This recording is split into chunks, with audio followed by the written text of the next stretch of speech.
living conditions, like full beds and everything for the workers in this bunker, when they had raided it and found that people were not only like basically working around the clock, but living under there.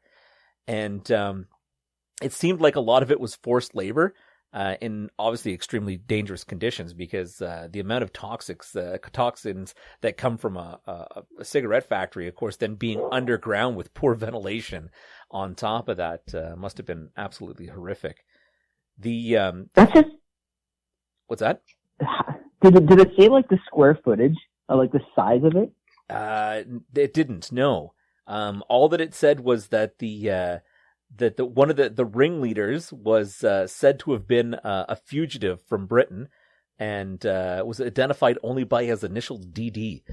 And over 3 million cigarettes and quantities of hashish and marijuana were found, as well as 3 weapons that were seized.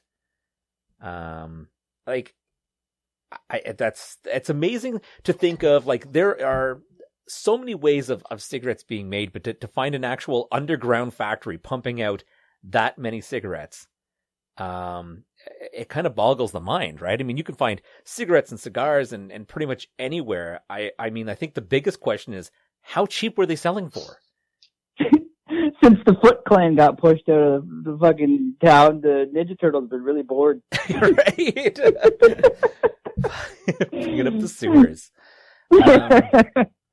Wow. I mean, so it's really funny, because with, the coronavirus in full swing and everything closing down, I found it very interesting that one of the essential businesses, of course, was considered the LCBO. And of course, with the amount of alcoholism. For American friends, that's the liquor store. Yes. For the amount of alcoholism and people who are, of course, liquor dependent, I guess it would be an essential thing. So, a lot of retailers, a lot of restaurants, things are closing up. I had mentioned I went to a Best Buy today to Maddie earlier, and you can't even go through the front door. It's like you had to order what you wanted online. You pick it up about 6 feet away from the place, where there's a little printer and a cash and a little thing where you can tap your debit card. And then they take a kind of a stick and they push it out to you. So you order over $100, you get a free roll of toilet paper. Right. Oh man, it'd be totally worth it right now. You cannot find toilet paper anywhere. Is it like that in the States, Joe? Same thing? Well, Joe's yeah. Oh, absolutely. Yeah, absolutely. Yeah, it's really crazy, because, I mean, I understand the whole reasoning behind the toilet paper thing and the craziness, but there's nothing that pisses me off more than having to go buy extra boxes of Kleenex for that case that when we eventually run out, that we're going to have to flick over to Kleenex. No, it's crazy, man. Right? Well, we damn well know that a paper towel is a lot more absorbent, but it screws your toilet up. Well, I just take this kind of approach to it. It's like, if you're the dumbass buying all the toilet paper, then you better go over to Home Depot and buy some better locks, because when I run out of toilet paper, I'm coming to see you. Right? So, yeah, I don't know if I mentioned. Did I mention on one of the other shows about the dad who had figured out the math behind the toilet paper? Yeah. I don't know. Had you heard about this, Joe? No, I haven't. So a guy had basically calculated based on a pack of Costco toilet paper that to basically use up one of those massive things, you would basically have to take 180 258.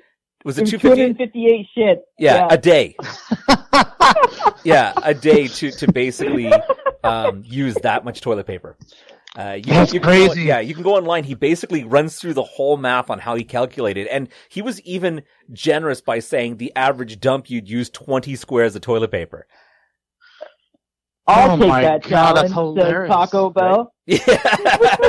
Matt takes the challenge and orders like the biggest enchilada meal he can get. Who knew? I took for granted when I was on stage, I had people throw toilet paper at me and tell me I was the shit. And I should have kept them all this long. Right?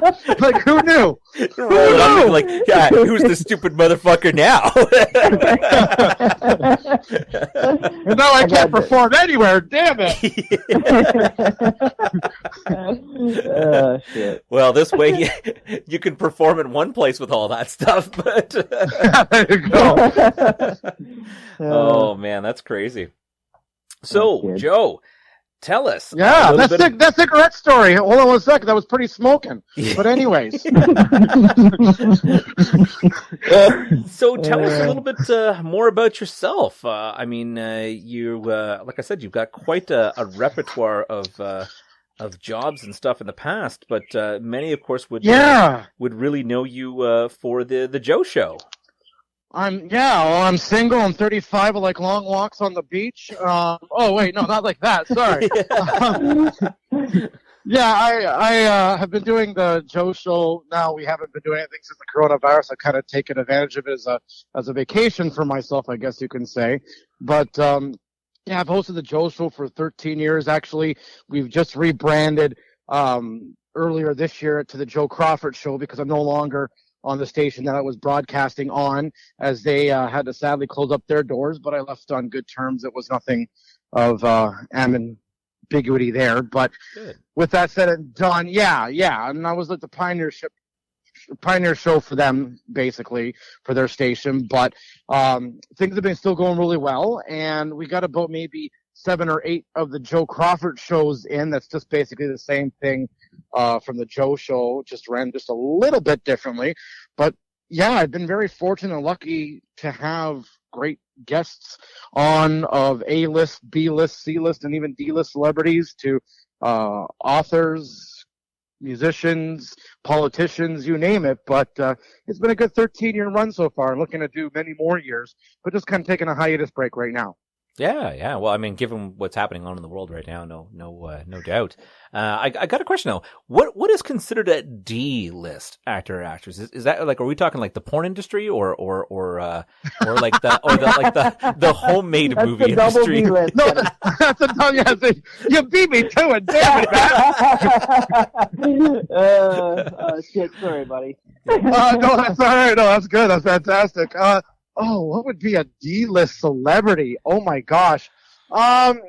Probably like those ones that are not really well known, that are just maybe starting out in the industry per se. Henry Cavill's mustache. Yeah. There you go.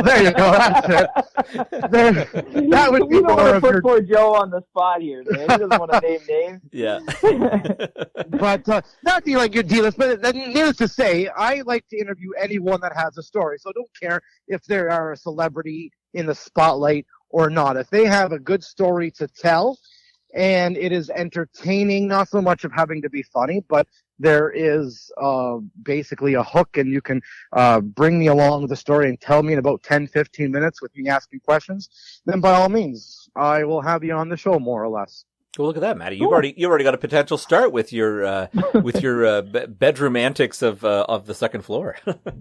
Yeah, right, exactly. I want to know more. But I'm an 18-year-old girl, so nothing lower than 18. Yeah. Go on. Yeah. I don't have sex with statues. Yep. Oh man. Yeah, that's amazing. So, I got to ask you, like, so you're on top of this, you're also a magician. Yeah, so I started out long ago as an entertainer at the age of 10 as a professional clown. Believe it or not, at the age of 10, yes, I was doing kids' birthday parties the same age as me, and had my mother drive me around to these gigs and that stuff for 6 years. Because you can't get your license here 16 in Ontario. That's right. So, yeah, I would do magic tricks, balloon art as a clown, and then at one point, because I wasn't wanting to do the clowning anymore, I just became Joe the Magician, or Joe the Magic Man, and ended up just doing the same thing, just without the makeup and a lot less work and still the same amount of money. And so as an entrepreneur since I was 10 doing that, and other city public events, whether it was Canada Day or city functions that were happening or that stuff there to entertain the kids. That's amazing. So have you found that since then you're are you still regularly practicing in magic? Not as much. Actually, I started the first time last year since, oh my gosh, must have been about maybe 12 or 13 years, because I had a local Legion around the area that wanted entertainment for the kids, and they said, can you entertain the kids with some balloon and magic? And I was like, oh, okay. Can I? And so I had to go back into my, like, I call it my Mr. Dress Up trinket trunk there. Yep. That the Canadians would know, Americans not so much, but the Canadians would know, and go through all my stuff and kind of repolish up on things. And lo and behold, it's like riding a bike. You don't forget it when you first learn how to do it. That's amazing. That's awesome. Yeah. I mean, the closest thing I ever performed successfully, magic-wise, was making a cheeseburger disappear. I never came back, but, there you go. Well, it did, just in a different form. It did, but just in a different form. Yeah. But I'm not doing no Penn and Teller magic either, so. Transmogrification. Yeah. Awesome. So, no, that's pretty cool. I mean, we just had, Oliver Robbins on the show, and we were talking about how much, of course, clowns frighten me, and one of the reasons was probably because in Poltergeist, when he was eaten by a clown, it kind of sticks with you as a kid. Oh. Yeah. Okay, well, see, a lot of people I find, I've never heard of that reason why, but because of Stephen King's It. That was the other reason. Yeah. So between those two clowns, I was done. Yeah. But, when I actually went to clown school for 8 weeks, and a local couple who were clowns did a clown school for 8 weeks, learned the history and how to interact. And you got to get down, even though you're 10, you're small, but you still, with the 5 or 4-year-old, you get down on their level of that nature. And actually, the nicknames of clowns are Joeys, because of the first clown ever was named Joseph Grimaldi back in Italy. So I was like a born clown already into it, being named Joe Crawford, Joey. So I was like, this just worked out perfect. And then we had a clown graduation and all this stuff with 2 mimes, and that was a whole bunch of fun. But you learn to get down on the children's level and not be as scary, and approach them really fast and let them come to you and that stuff. And for the most part, the ones that were afraid eventually at the end of the day would at least come up and say hi and get a balloon. Wow. So at the end of clown college, your clown, your convocation ceremony, instead of like miter caps, do you throw up like custard pies or something? No, we didn't do custard pies. We went up helium balloons. We did instead. Oh, well, that doesn't come back down. No, that's all right. Well, we would have to clean up afterwards, so we leave. True. Yeah, I think it'd been a lot better if you just threw pies up in the air. Especially if you got like happy families there, like cheering you on. Exactly, right? There you go. Yeah. I don't know. I think my dad probably often thought that that's where I would go. So. Never too Hey, look, late you're in to radio, and now you're doing a radio podcast. See, Right? so you're kind of there. Who's laughing now, Dad? I'm joking. Yeah. It's only slightly My short. Yeah. And then of course you've got some on top of that, you've got some singing history. You've recorded a few albums. You sang with Regis and back in the old Regis Philbin. Yeah, back in the day, everyone, although the millennials might not remember who Regis is or whatever else, what are they not? They're not called millennials now. What are they, Club or Kid Z or Kid Y now or whatever they are? Yeah, Gen Z. They wouldn't know who Regis is, but back in the 90s or whatever, they would probably know or the early 2000s, Regis from Who Wants to Be a Millionaire at least. But yeah. That's and actually I should update that, because I know you did your research, which is fantastic, but there's actually 3 CDs that's out. There's 2 Christmas and 1 Dream CD that was done, and the Christmas was actually done in 2017. So it goes to show how up to date that is. That being said, no song count if you're wearing a Montreal Canadiens jersey while you sing it. That's right. See, there you go. Yeah, it always has to be an ugly sweater. Oh! Yeah. No, we're in the lead in the NHL, buddy. Leave us alone.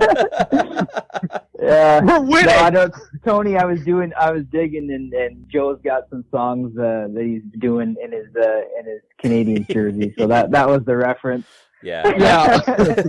Absolutely. That's awesome. That's awesome. So where are you living these days, man? Are you in Ontario? Yeah, in Ontario, near Niagara Falls. Okay. So just outside Niagara Falls here, in Southern Ontario, and I would be doing, unfortunately, because everything's all closed up right now, Yeah. with the coronavirus, but